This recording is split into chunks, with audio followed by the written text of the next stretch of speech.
करावी अशा प्रकारचे निर्देश महाराष्ट्र शासनाकडून आपल्याला मिळाले आणि त्यानुसार आयुक्तांच्याकडेही जागतिक बँकेची टीम आली आणि त्यांनी आपल्याला प्रेझेंटेशन दिल्यानुसार त्यांचा सर्वे केल्यानुसार त्यांनी आपल्याला जागा सुचवायला सांगितलं. त्याचे उत्पन्नाचे स्रोत निर्माण करणं आणि त्या जागा विकसित करून महानगरपालिकेला पैसे मिळवून देणे आणि त्या बँकेच्या माध्यमातून आपल्या शहराचा विकास करणं हा त्यामागचा हेतू होता. परंतु आपल्या समोर आपल्या लोकांना काही सवयी असतात की आपल्या समोर जर पत्रकारांनी विचारला प्रश्न तर त्याची माहिती नीट न घेता त्याचा कुठलाही ओहापोह न बघता त्या महानगरपालिकेचे आयुक्त असतील, सभागृह नेते असतील किंवा महापौर असतील यांच्या बाबतीमध्ये आपण गैरसमज निर्माण करून देणं आणि सोलापूरच्या हे जे आपले 102 नाही 112 ट्रस्टी म्हणून आपण इथं काम करतोय त्यांच्याबद्दल नागरिकांच्या मनामध्ये अविश्वास निर्माण झालेला होता आणि तो अविश्वास असा प्रकारचा होता की महानगरपालिकेचे ट्रस्टी म्हणून जाणारे लोक महानगरपालिकेच्या जागा विकतायत आणि विकून खात आहेत अशा प्रकारचे काही वर्तमानपत्रांनी मथळे दिले. परंतु हे करत असताना एक भारतीय जनता पार्टीचे अध्यक्ष आणि नगरसेविका म्हणून मला अत्यंत दुःख होतं की ज्या लोकांनी आपल्याला सभागृहामध्ये ट्रस्टी म्हणून एवढं मोठं मॅन्डेट देऊन पाठवलेलं आहे ते लोक असं करतील का? अशा प्रकारची दुसरी भूमिका काही पुन्हा मांडण्यात आलेली नाही. ती माझी पत्रकार महोदयांना विनंती आहे सगळ्या बांधवांना की ज्या पद्धतीने आज सभागृहामध्ये सर्वच आमच्या नगरसेवक बांधवांनी सर्व पदाधिकाऱ्यांनी जो विषय मांडला तो कुठलीही टीका टिप्पणी न होता हा विषय जसाचा तसा महानगरपालिकेचा जो झालेला आहे तसा उद्या वर्तमानपत्रामध्ये आपल्या YouTube चॅनलवरती तसाचा तसा यावा. त्याचबरोबर आज जे आपले माझे दोन्ही बंधू आहेत चेतन दादा आणि आपले शिंदे भाऊ बापू या दोघांनी पण आपल्याला हे प्राधान्याने आपल्याला पाठिंबा दिला. गैरसमज निर्माण झाले परंतु ते दूर केल्यानंतर त्यांच्याही असं लक्षात आलं की हा विषय अत्यंत महत्त्वाचा आहे. सोलापूर शहराला तुम्ही असू देत किंवा आम्ही असू देत सगळ्यांनी पाणी पुरवठा करण्याचं वचन दिलेलं होतं आणि हे वचनपूर्ती करत असताना आपल्याला जो खर्च वाढला गेलेला आहे आणि शासन कितीही मदत दिली तरी ही योजना ती पूर्णत्वास जाणार नव्हती. त्यामुळे आपल्याला आपला वाटा आणि शासनाकडून जागतिक बँकेच्या मदतीने हा प्रकल्प पूर्ण करायचा. सोलापूर शहराला रोज पाणी द्यायचं. दरवंशाशी आणि कोरड घशाशी असं आपली म्हण आहे तशीच आपली सोलापूरकरांची स्थिती आहे. धरण 100% भरलंय आणि आपल्याला 8 दिवसात पाणी शहरातल्या लोकांना मिळतंय. कारण काय तर आपल्याकडे इन्फ्रास्ट्रक्चर तयार नाही आणि ते करण्यासाठी आपल्याला पैशाची गरज आहे.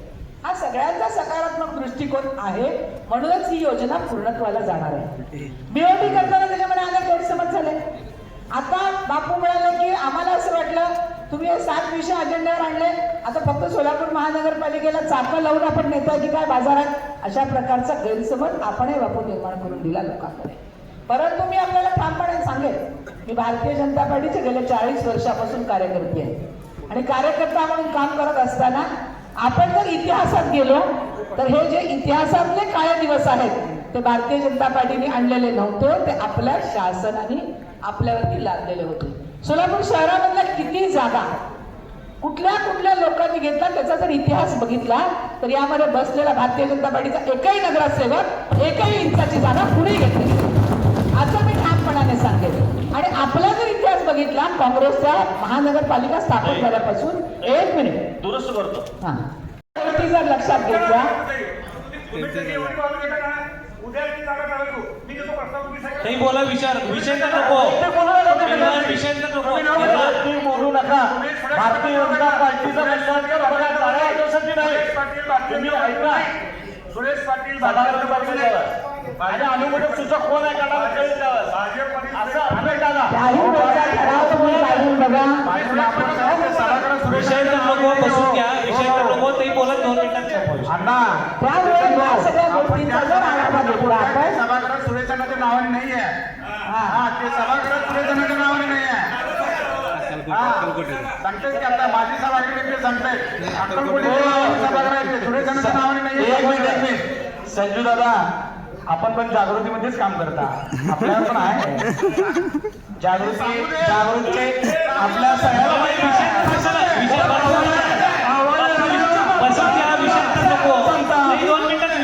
जागृतीची जागा बघा कोण आहे कुणाकडे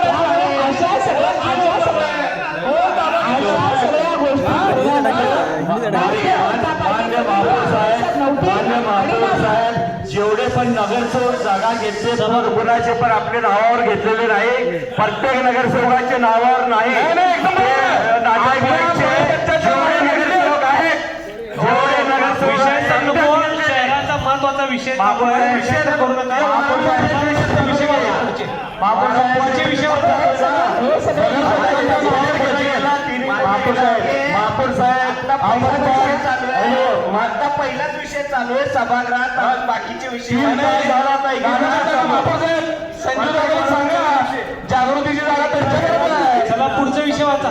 नाही माझं बोलायचं 2 मिनिटात मी विषय सांगतो. त्यामुळे आता एका वाक्याचं एवढं आहे ना, मिरची जोमली आहे, तर पुढचा विषय काढत नाही मी आता.